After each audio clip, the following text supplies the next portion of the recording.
জাসদ সভাপতি ইনুর বিরুদ্ধে মামলার রায় আজ কুষ্টিয়ায় ৬ জন হত্যা সহ বেশ কিছু অভিযোগ সর্বোচ্চ সাজা চায় প্রসিকিউশন। ঋণ নয় বিনিয়োগ নির্ভর অর্থনীতি গড়া সরকারের লক্ষ্য, সংসদে প্রধানমন্ত্রী যে কোনো মূল্যে তিস্তা ব্যারেজ নির্মাণের ঘোষণা। আজ পাস হবে ২০২৬-২৭ অর্থ বছরের বাজেট, থাকছে বেশ কিছু পরিবর্তন, আয় করে ছাড়, কালো টাকা সাদার সুযোগ বাতিল।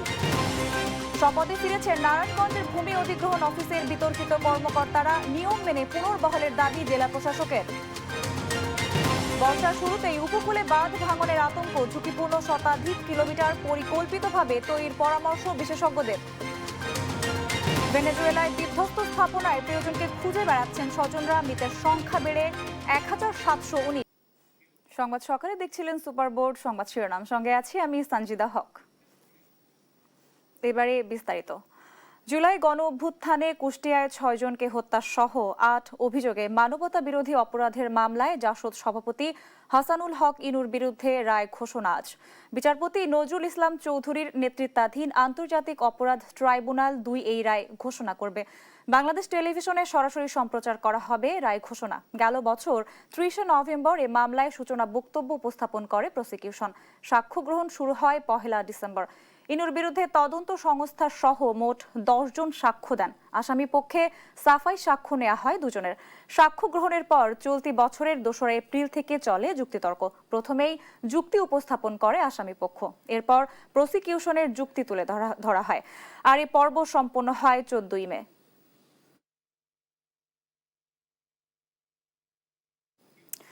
দর্শক, হাসানুল হক ইনুর রায়ের সবশেষ অবস্থা জানাতে আন্তর্জাতিক অপরাধ ট্রাইব্যুনাল থেকে সরাসরি যোগ দিচ্ছেন সহকর্মী জুনায়েদ আল হাবিব।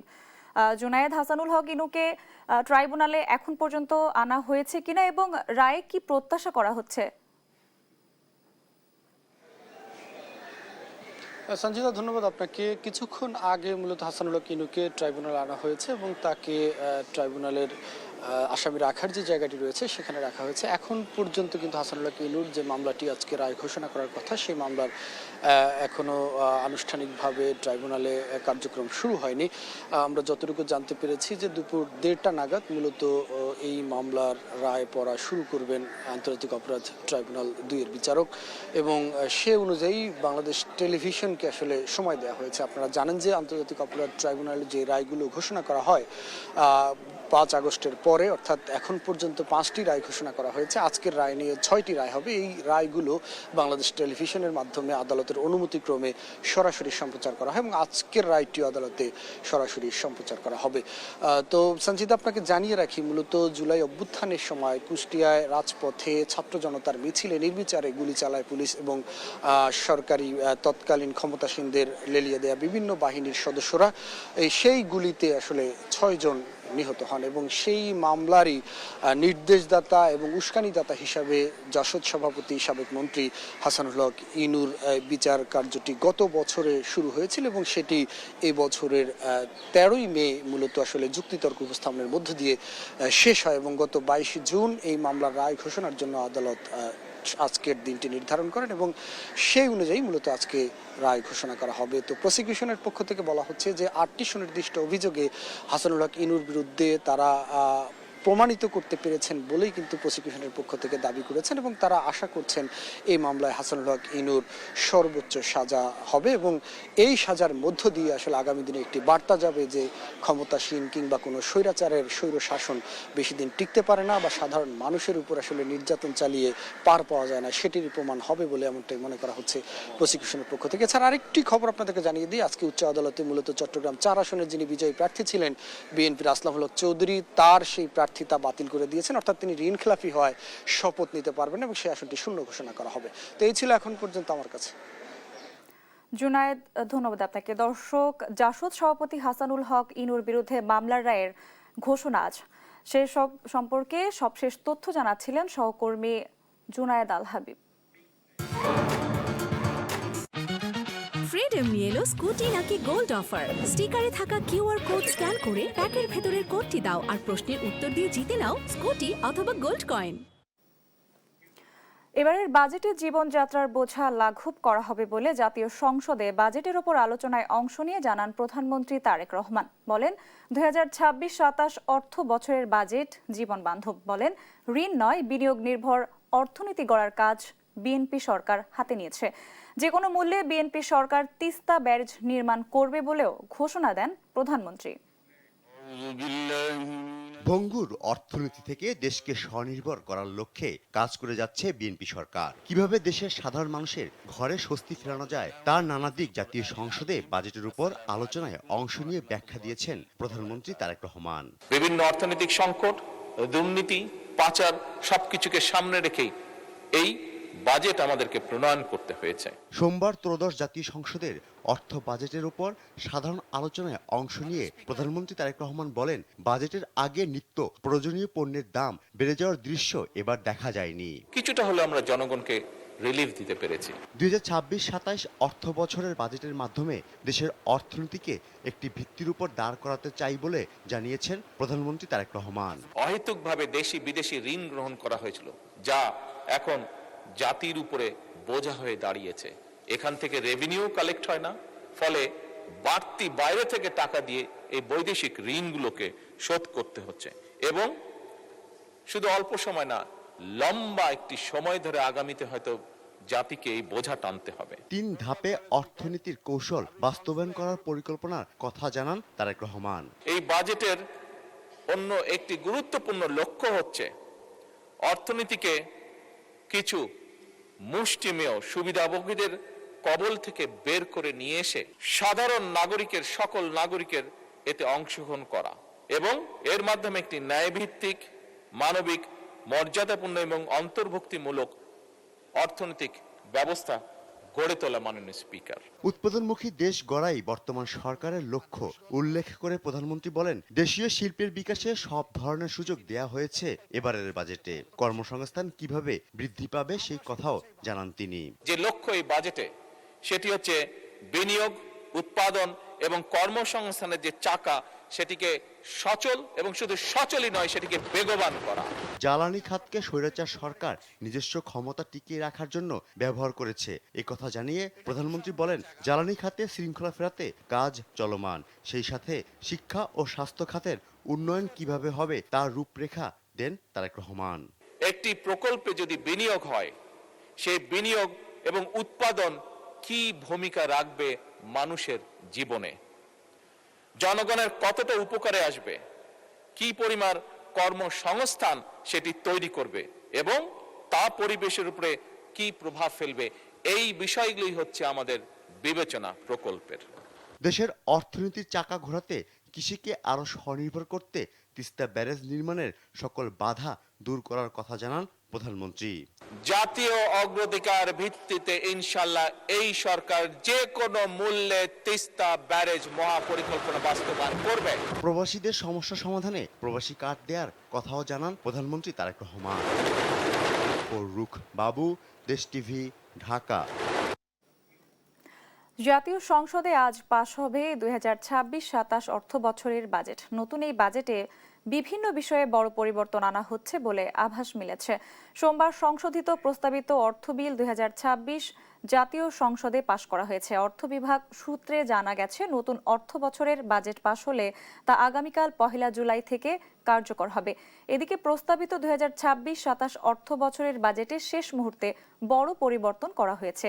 এর মধ্যে উল্লেখযোগ্য হচ্ছে ব্যক্তিশ্রেণী আয়করে আরো ছাড়, আবাসন খাতে কালো টাকা সাদা করার সুযোগ বাতিল, মুদি দোকান সহ ক্ষুদ্র ব্যবসা প্রতিষ্ঠান মূল্য সংযোজন কর বা ভ্যাটের আওতা মুক্ত রাখা এবং ব্যাংক হিসাব চালু করতে করদাতা শনাক্তকরণ নাম্বার বা TIN এর ব্যবহার বাধ্যবাধকতা করার বিধান প্রত্যাহার।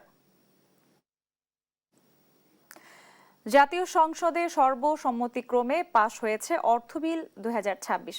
বিলটি পাশের আগে প্রধানমন্ত্রী ও সংসদ নেতা তারেক রহমান প্রস্তাবিত বাজেটে বেশ কয়েকটি গুরুত্বপূর্ণ সংশোধনের সুপারিশ করেন।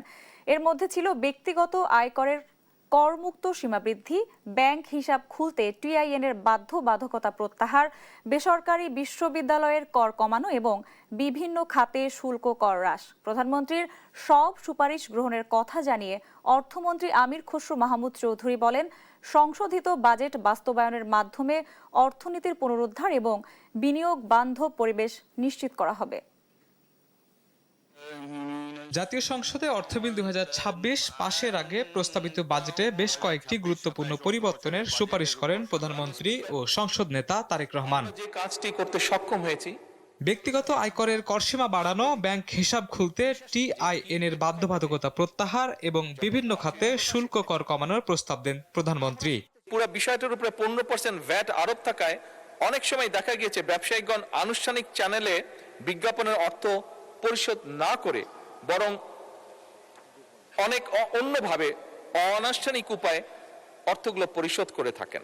সমাপনী বক্তব্যে প্রধানমন্ত্রী বলেন, কর ব্যবস্থাকে আরো স্বচ্ছ করদাতা বান্ধব করতে কাজ করছে সরকার। একই সঙ্গে বেসরকারি বিশ্ববিদ্যালয়ের কর 10% থেকে 5% নামিয়ে আনা, ক্ষুদ্র নৃগোষ্ঠীর জন্য কর সুবিধা বাড়ানো এবং শিল্পের কাঁচামাল ও চিংড়ি খাতের বিভিন্ন উপকরণ ও আমদানিতে শুল্ক ভ্যাট কমানোর প্রস্তাবও দেন তিনি।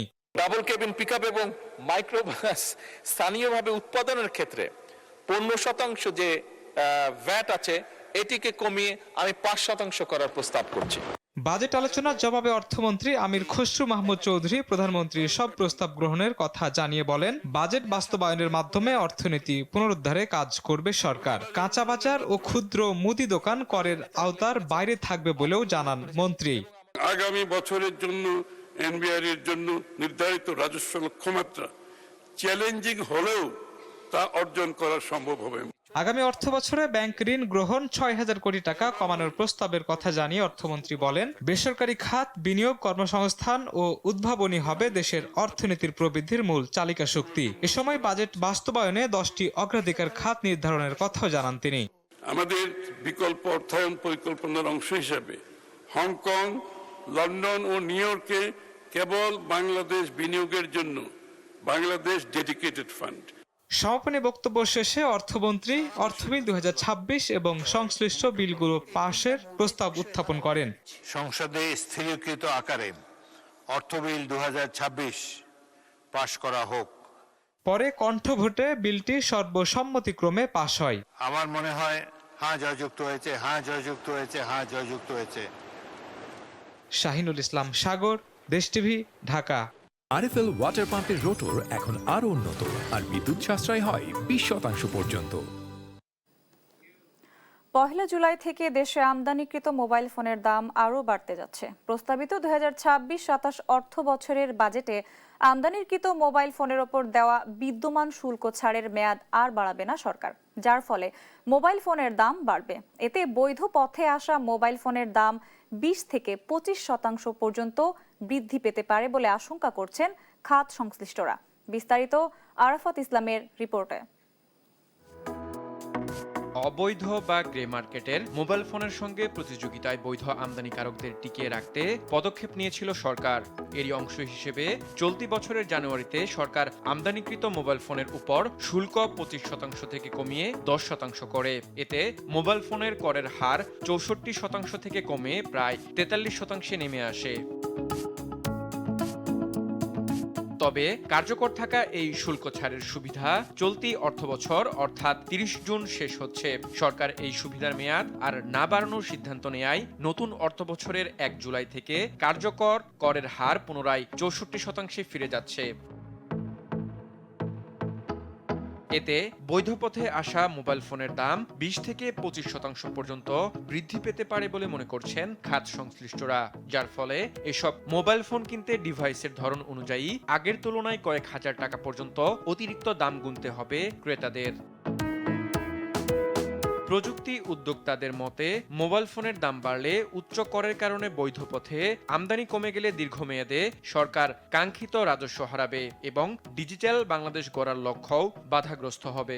আগেও যেটা হতো যে অনেকেই এখানে ডিউটি ফাঁকি দেওয়ার একটা প্রবণতা থাকতো, যেহেতু ডিউটিটা অনেক বেশি, গ্রে মার্কেটের মাধ্যমে প্রচুর মোবাইল বিক্রি হতো। এখনও কিন্তু আবারও সেই একই সংখ্যা থেকে যাচ্ছে। এই ব্যাপারে উদ্যোগ নেওয়া হয় যাতে অ্যাটলিস্ট স্মার্টফোনের ক্ষেত্রে এই যে ডিউটিটা, অ্যাডিশনাল ডিউটিটা যেটা জুলাই থেকে আবার শুরু হয়ে যাবে, সেটাকে যাতে আবার আগের অবস্থায়, যেটা জানুয়ারিতে যেটা করা হয়েছিল সেই জায়গায় ফিরিয়ে আনা হয়। নতুন অর্থবছরের বাজেটে আমদানিকৃত মোবাইল ফোনের ক্ষেত্রে শুল্ক ছাড়ের মেয়াদ আর বাড়ানো হচ্ছে না। এতে মোবাইল ফোনের দাম কয়েক হাজার টাকা পর্যন্ত বাড়তে পারে। তবে মোবাইল ফোনের দাম বাড়লেও শেষ পর্যন্ত অতিরিক্ত করের বোঝা গ্রাহককেই বইতে হবে, যার ফলে কম দামি মোবাইল ফোন কিনতে গিয়ে আবারও অবৈধ মোবাইল ফোনের দিকে ঝুঁকতে পারেন গ্রাহকরা, এমনটাই মনে করছেন খাত সংশ্লিষ্টরা। আরাফাত ইসলাম, দেশ টিভি, ঢাকা। ঘুষের টাকা সহ আটকের ঘটনা, বিভাগীয় মামলার একের পর এক দুর্নীতির অভিযোগ। তবুও স্বপদে ফিরেছেন নারায়ণগঞ্জের ভূমি অধিগ্রহণ অফিসের কয়েকজন বিতর্কিত কর্মকর্তা। প্রশ্ন উঠেছে, অভিযোগের পরও তারা কিভাবে আবার ফিরে পেলেন দায়িত্ব? জেলা প্রশাসক বলছেন, সরকারি নিয়ম মেনে তাদের পুনর্বহাল করা হয়েছে, তবে মামলার বিচারে দোষী প্রমাণিত হলে শাস্তি পাবেন। নারায়ণগঞ্জের ভূমি অধিগ্রহণ শাখায় একের পর এক অনিয়ম ও দুর্নীতির অভিযোগে সমালোচিত কয়েকজন কর্মকর্তাকে আবারও বিভিন্ন গুরুত্বপূর্ণ পদে পদায়ন করা হয়েছে। বিভাগীয় কমিশনে দায়ের করা মামলার শুনানি চলমান থাকা অবস্থায় আবার কাজে যোগ দেয়ায় অফিস পাড়ায় বইছে সমালোচনার ঝড়। দেশ টিভির অনুসন্ধানে জানা গেছে, ঘুষের ৪২ লাখ টাকা সহ আটকের ঘটনায় আলোচিত সার্ভেয়ার কাউসার আলম সম্প্রতি একই পদে ফিরে এসেছেন। সিদ্ধিরগঞ্জ ভূমি অফিসে ঘুষ গ্রহণের অভিযোগে বিভাগীয় মামলার মুখোমুখি হওয়া জহিরুল ইসলামও পুনর্বহাল হয়েছেন। আর ভূমি অধিগ্রহণ শাখায় বারবার অনিয়মের অভিযোগে আলোচিত ইকবাল হোসেন পদোন্নতি পেয়ে আবারও কানুনগো হিসেবে দায়িত্ব পালন করছেন। এরই মধ্যে কাজে যোগ দেয়া অভিযুক্ত এসব কর্মকর্তার বিরুদ্ধে আবারও দুর্নীতিতে জড়ানোর অভিযোগ পাওয়া গেছে। জেলা প্রশাসক কার্যালয়ের কাউসার, নাজির, জহিররা অতীতে যেভাবে দুর্নীতির সাথে যুক্ত ছিল এবং মানুষের সাথে কমিশনের নামে অর্থ আদায় করত, তারা আবার এখন যে বহাল আছে এবং তারা আগের মতোই কাজ করছে। প্রশাসনের ভিতরে যে গলদ রয়েছে সেই গলদগুলোকে আগে অবমুক্ত করে এদের বিচারে আওতায় আনতে হবে। অভিযোগের বিষয়ে সামনাসামনি কথা বলতে রাজি হননি তারা। আর ডিসি কার্যালয়ের অনিয়ম দুর্নীতির সংবাদ প্রচার ঠেকাতে তদবির সহ নানা চেষ্টা চালান তাদেরই একজন নাজির কামরুল ইসলাম। রিপোর্ট এটা কেটে যাবো না দেবো, এটার বিষয়ে পুরো কন্ট্রোল করে দিবি, বুঝো না? রিপোর্ট কি করবো, এটা সিস্টেমেটিক ভাবে ক্লোজ করে আর কি, তোমার তো আগেই কইছি। জেলা প্রশাসক রায়হান কবির জানান, বিভাগীয় মামলা চলমান থাকলেও তাদের প্রয়োজন মনে করলে কর্তৃপক্ষ সংশ্লিষ্ট কর্মকর্তাকে পদায়ন করতে পারে। তবে রায়ে তারা দোষী প্রমাণিত হলে অবশ্যই শাস্তির আওতায় আসবে বলেও জানান তিনি। তো সরকারিভাবে যেহেতু এখন পর্যন্ত তারা কাজে বহাল আছে, তারা যে কোনো জায়গায় পোস্টার দিতে পারে। তো মামলার মতো করে চলছে। এই মামলাগুলো যেহেতু বিভিন্ন পর্যায়ে আছে, শুনানি এবং অন্যান্য যে পর্যায়গুলো আছে, সেগুলো করে যদি তারা দোষী প্রমাণিত হয়, সেই অনুযায়ী ব্যবস্থা হবে। আলোচিত এই কর্মকর্তারা দুর্নীতির দায়ে ধরা পড়ার পরও বিভাগীয় কমিশনে মামলার বিলম্ব হওয়া ও তাদের পুনরায় পদায়নে প্রশাসন প্রশ্নবিদ্ধ হচ্ছে বলে জানান এই আইনজীবী নেতা। দুর্নীতিবাজদের দৃষ্টান্তমূলক শাস্তি দেওয়া হোক এবং সেই আলোকে মানুষ জানুক যে দুর্নীতির প্রশ্রয় এই প্রশাসন দেয় না। দুর্নীতির দায়ে অভিযুক্তদের গুরুত্বপূর্ণ দায়িত্বে এভাবে পদায়ন করলে তা অন্য কর্মকর্তাদেরকে নেতিবাচক বার্তা দিতে পারে। ফারজানা আফরোজ টুম্পা, নিউজ ডেস্ক, দেশ টিভি। দর্শক, আন্তর্জাতিক মাতৃভাষা ইনস্টিটিউটে আলোচনা সভায় কথা বলছেন শিক্ষামন্ত্রী আনময় হাসানুল হক মিলন। সরাসরি চলে যাচ্ছে সেখানে। ইসলাম মিন্স পিওরলি উই আর ইসলাম, এটার সাথে কোনো কিছু তুলনা হয় না। এটা আমাদের বর্তমান ভবিষ্যৎ। আমরা সবাই উপাসনা করি, আমরা নামাজ রোজা করি, কেন? বেহেশতে যাওয়ার জন্য, তাই না? তো এই যে ইসলাম, সেই ইসলামকে আমাদের ধারণ করতে হবে। সেই অর্থে উনি সেদিনকে একটু রসিকতার সাথে বলছিলেন এবং সেই রসিকতার উত্তরে পরে আবার শাহজাহান সাহেব, মাননীয় এমপি, তিনি এই ইসলামের ডেফিনেশন দিতে গিয়ে জামাত ইসলাম ইজ ইসলাম, এটা নিয়ে উনি প্রায় ঘন্টাখানিক বক্তব্য দিলেন। শুনেছেন তো আপনারা? বাট ডিবেটটা তা হওয়ার কথা না। নেইমিং ইসলাম, উনি বলতে চাচ্ছেন যে না, জামাত ইসলাম ইজ দ্য রিয়েল ইসলাম, অনেকক্ষণ বক্তৃতা বললেন। তার উত্তরে আবার সালাউদ্দিন সাহেব এইটা নিয়ে অনেক ডিবেট করলেন। আপনি শুনেছেন? ওকে, উনি আইডেন্টিফাই করেছেন যে Jamaat is a political party, এটা আইডেন্টিফাই করেছেন তো, আপনারা শুনেছেন তো নাকি? আর Islam is a different thing. Anyway, আমরা বিরাট ডিবেট শুনলাম, কিন্তু দেখলাম যখন এই ইসলামিক আরবিক ইউনিভার্সিটি আমাদের ইলেকশনের পর জাতীয়তাবাদী দল ক্ষমতায় আসলো, সেখানে দেখা গেল 7 জন ইনস্ট্যান্টলি রিজাইন করলেন। কে, সত্য না মিথ্যা? কে রিজাইন করেছিল? ভিসি সাহেব, ডিন কাবেল কেন্দ্র, ফাজিল কেন্দ্র, এবার হলো রেজিস্ট্রার, কন্ট্রোলার, অর্থ পরিচালক, পরিকল্পনা পরিচালক। অন্য কোন ইউনিভার্সিটি কিন্তু কেউ রিজাইন করেনি, করেছেন? সব ইউনিভার্সিটি ঠিক মতো চলছিল, আস্তে আস্তে আস্তে আস্তে আমরা চেঞ্জ করেছি। এই যে আমাদের এখানে ভাষা ইউনিভার্সিটি ভিসি রয়েছেন, আমাদের ওপেন ইউনিভার্সিটি ভিসি রয়েছেন। আমরা কবে আপনাকে ভিসি দিয়েছি? ভাষা ইউনিভার্সিটি ভিসি 14 মে, আমরা আসছি 18th of February। আমরা ওপেন ইউনিভার্সিটি ভিসি। দর্শক, আন্তর্জাতিক মাতৃভাষা ইনস্টিটিউটে আলোচনা সভায় কথা বলছেন শিক্ষামন্ত্রী আনম ও এহসানুল হক মিলন। আমরা সরাসরি যুক্ত ছিলাম সেখানে। উপকূলের মানুষ যারা প্রতি বছর বেড়িবাঁধ ভেঙে ভাসে বান আর চোখের জলে শিকার হন ছলনার, এই কষ্ট তাদের পাওয়া উত্তরাধিকার সূত্রে। বর্ষা শুরু হতেই আবারও মাথাচাড়া দিয়ে উঠেছে চিরচেনা আতঙ্ক, বেড়িবাঁধ ভাঙন। ঝুঁকিপূর্ণ হয়ে পড়েছে শতাধিক কিলোমিটার বাঁধ। এখনই প্রস্তুতি না নিলে ঘরছাড়া হতে পারে হাজারো মানুষ। বন ও পরিবেশ প্রতিমন্ত্রী শেখ ফরিদুল ইসলাম জানান, উপকূলে টেকসই বাঁধ নির্মাণ করা হবে। তবে বিশেষজ্ঞরা বলছেন, বাঁধ নির্মাণ পরিকল্পিতভাবে না হলে সুফল মিলবে না। তৌফিক মাহমুদ মুন্নার বিশেষ রিপোর্ট। বেড়িবাঁধে ভাঙন এজন্য উপকূলবাসীর চিরচেনা এক আতঙ্কের নাম। প্রতিবার বর্ষা শুরু হতেই মনে জাগে ভয়ের আতঙ্ক। উপকূলীয় জেলা খুলনা, বাগেরহাট, সাতক্ষীরা সহ বিভিন্ন এলাকায় নদীর তীব্র স্রোত আর জোয়ারের চাপে ঝুঁকিপূর্ণ হয়ে পড়েছে শতাধিক কিলোমিটার বেড়িবাঁধ। ভাঙনের কবলে চোখের সামনে বিলীন হয় শেষ সম্বলটুকু। হাহাকার ছড়িয়ে পড়ে দিশিহারা অবলিত পানিবন্দী লোকালয়ে। ভেঙে পড়ে যোগাযোগ ব্যবস্থা। দুর্যোগপূর্ণ পরিবেশে বেড়িবাঁধ এই উপকূলে একমাত্র রক্ষা কবচ। অথচ 60-এর দশকে নির্মিত বেড়িবাঁধ জোড়াতালি দিয়ে এতদিন চলে আসলেও বর্তমান পরিস্থিতি আশঙ্কাজনক। আমাদের সুইচ গেট আছে, সুইচ গেট ভেঙে চলে যায় আমপান ঝড়ে। এই যে আপনার ব্লক দিয়েছে না, এখন তাও এখন নিচে ভাঙতিস একদম থেকে গভীর। ওই যে আমরা নদীর দিয়ে জাল পাতি একদম থেকে গভীর হয়ে গিয়ে সব জায়গা বসুই এখন তো ভর্তি গেছে আরো ছিল। এতদিন যদি এইগুলো না দেওয়া হয়তো এতদিন এখানে বসত বাড়ি একটাও থাকতো না। স্বাধীনতার পর উপকূল সুরক্ষায় নতুন করে স্থায়ী কোনো বাঁধ নির্মাণ হয়নি। পাকিস্তান আমলের বেড়িবাঁধ সংস্কার আর পুনর্নির্মাণে কেটে গেছে এত বছর। দীর্ঘ সময় ধরে কেবল জোয়াতালি দিয়ে চলছে। অনেক জায়গা ছিল, 8-10 একর জায়গা ছিল। এখন নদীতে ভাঙতে ভাঙতে যে অল্প একটু জায়গা আছে। লোক আমরা একেবারে গৃহহীন হয়ে পড়বো, ঘর দুয়ার কিচ্ছু থাকবে না আমাদের। রাস্তায় বাইরে থেই না, এই পর্যন্ত পানি ওঠে বাড়ির ভিতর এই নদীর ভেঙে যাওয়ার কারণে। 2টা রাস্তা নদী গর্ভে বিলীন হয়ে গেছে। একরের পর একর সম্পত্তি আমাদের নদী গর্ভে বিলীন হয়ে গেছে। ঘর বাড়িগুলো সব ভেঙে চুরে তছনছ হয়ে গেছে। উপকূলের লোক হিসেবে দায়িত্ব নিয়েই টেকসই বেড়িবাঁধের কথা জানালেন বন ও পরিবেশ প্রতিমন্ত্রী শেখ ফরিদুল ইসলাম। অতীতের দুর্নীতি তদন্ত করে ব্যবস্থা নেওয়ার কথাও জানান প্রতিমন্ত্রী। উপকূলের যেগুলো আছে, যেহেতু আমি উপকূলের মানুষ এবং এখানকার মানুষ জলবায়ু পরিবর্তনের শিকার, নদী ভাঙ্গনের শিকার বা বিভিন্ন ধরনের সমস্যা আছে, তো সেগুলো নিয়ে আমরা কাজ করছি। মানুষের ঝুঁকিপূর্ণ জীবন, একটা হচ্ছে কিছু মানুষ আছে জীবন বাঁচাতে, কিছু মানুষ আছে জীবন সাজাতে। তোরা যারা বাঁচাতে ব্যস্ত তাদেরকে কিন্তু আমাদের সবচেয়ে বেশি গুরুত্ব দিতে হবে। তো সুতরাং আমি মনে করি বিশেষ করে কয়রা, দাকব ওই বিলটাতে বেশি, কিন্তু আমাদের এই বিলটাতে একটু কম, কারণ আমাদের সুন্দরবনের একটা আস্বাদন আছে। আর পাশাপাশি এই বিলটা দেখা যাচ্ছে যে আসলে ওইভাবে কিন্তু হচ্ছে না। এমনি লবণ পানির ঝুঁকি বা জলচরের ঝুঁকি সেটা আছে, কিন্তু ওইখানে কিন্তু ভেড়িবাঁধের কারণেই কিন্তু সব সমস্যাগুলো হচ্ছে, যেগুলো আমরা পত্রপত্রিকায় দেখতেছি বা নিউজে দেখতেছি।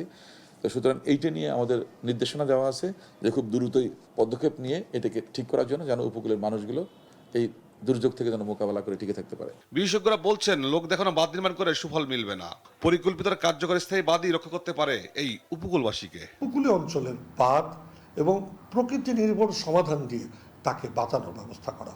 আমি বিশ্বাস করি উনিও উপকূলীয় অঞ্চলের মানুষ এবং অনেক বছর ধরে সুন্দরবন আন্দোলন থেকে অনেক আন্দোলন নেতৃত্ব দিয়েছেন। উপকূলীয় অঞ্চলের জন্য অষ্টমাসী বাঁধ সহ বৃক্ষরোপণ এবং বৃক্ষর মাধ্যমে যে প্রতিরোধ ব্যবস্থা তৈরি করার যে প্রক্রিয়া, সেটির জন্য যে পরিকল্পনা ধারণা, সেগুলি করার জন্য অনেক বিশেষজ্ঞ বাংলাদেশি রয়েছেন। তৌফিক মাহমুদ মুন্না, দেশ টিভি, ঢাকা। ঋণ খেলাপি হওয়ায় চট্টগ্রাম ৪ আসনের বিএনপির বিজয়ী প্রার্থী আসলাম চৌধুরীর প্রার্থিতা বাতিল করেছে আপিল বিভাগ। ফলে সংসদ সদস্য হিসেবে শপথ নিতে পারবেন না তিনি। মঙ্গলবার প্রধান বিচারপতি জোবায়ের রহমান চৌধুরীর নেতৃত্বাধীন আপিল বিভাগ এ রায় দেন। সংসদ নির্বাচনের আগে আসলাম চৌধুরীর বিরুদ্ধে ঋণ খেলাপির অভিযোগ এলে নির্বাচন কমিশন আপিল শুনানির শেষ দিন তার মনোনয়নপত্র বৈধ ঘোষণা করে। সেই সিদ্ধান্ত চ্যালেঞ্জ করে রিট হলে হাইকোর্টের আদেশে আসলাম চৌধুরীর প্রার্থিতা বহাল থাকে। তবে আসলাম চৌধুরীর প্রার্থিতা বহাল থাকায় হাইকোর্টের আদেশের বিরুদ্ধে ঋণ খেলাপির অভিযোগ এনে লিভ টু আপিল করেন একই আসনের জামায়াতে ইসলামীর প্রার্থী আনোয়ার সিদ্দিকী।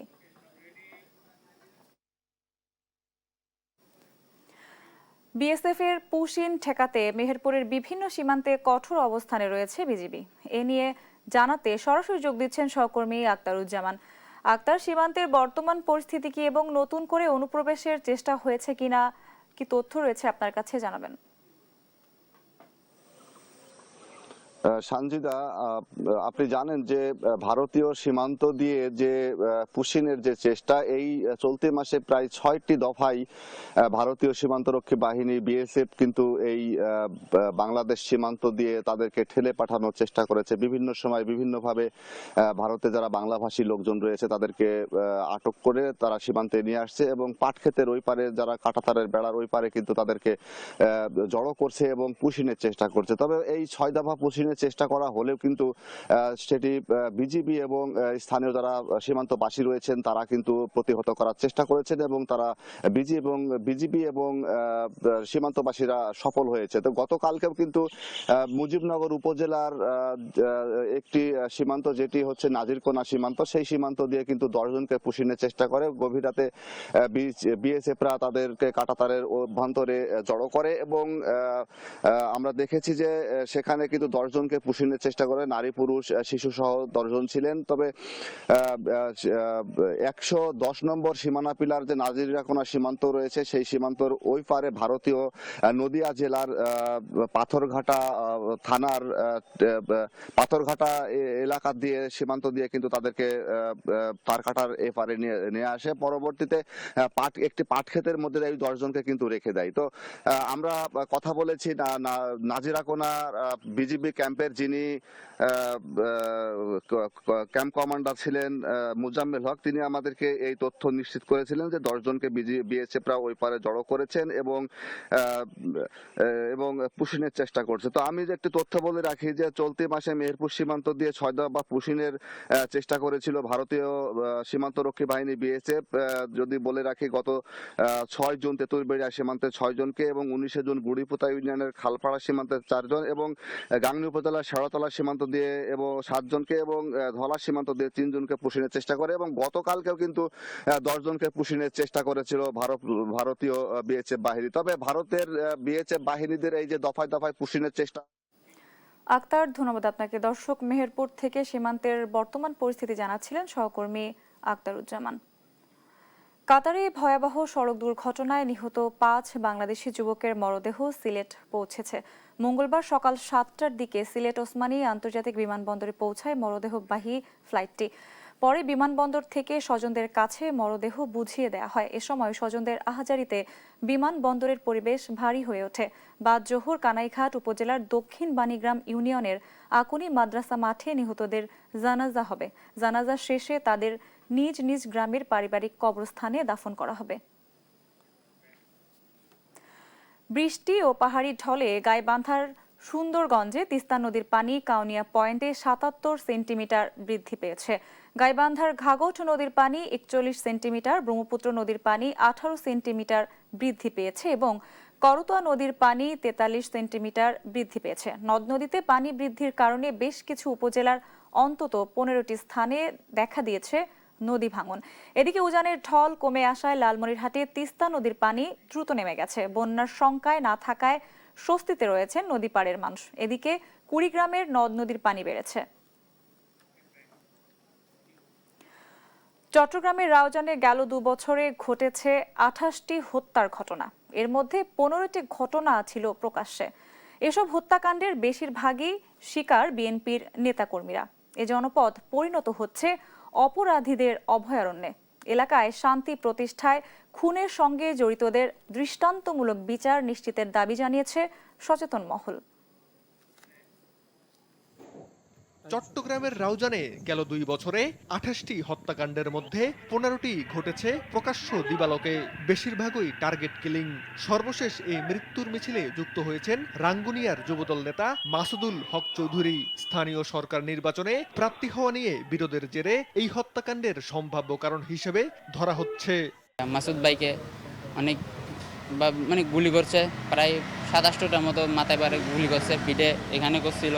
সিন্ডিকেট আছে, গ্রুপ আছে, এগুলাকে শক্ত হাতে প্রতিহত করতে হবে, সরকার আরো কঠোর হতে হবে। প্রতিহিংসার রাজনীতিকে বাদ দিয়া আমরা সম্প্রীতি রক্ষা করার রাজনীতি এবং দেশকে চালানোর জন্য চেষ্টা করলে ভালো হয় মনে হয়। এসব হত্যার ঘটনায় জড়িতদের আইনের আওতায় আনা যায়নি। স্থানীয় পুলিশের শীর্ষ পদে কয়েকবার রদবদল করা হলেও পরিস্থিতির উন্নতি হয়নি। মিশন শেষে সন্ত্রাসীরা দুর্গম এলাকায় চলে যায় বলে জানান এই কর্মকর্তা।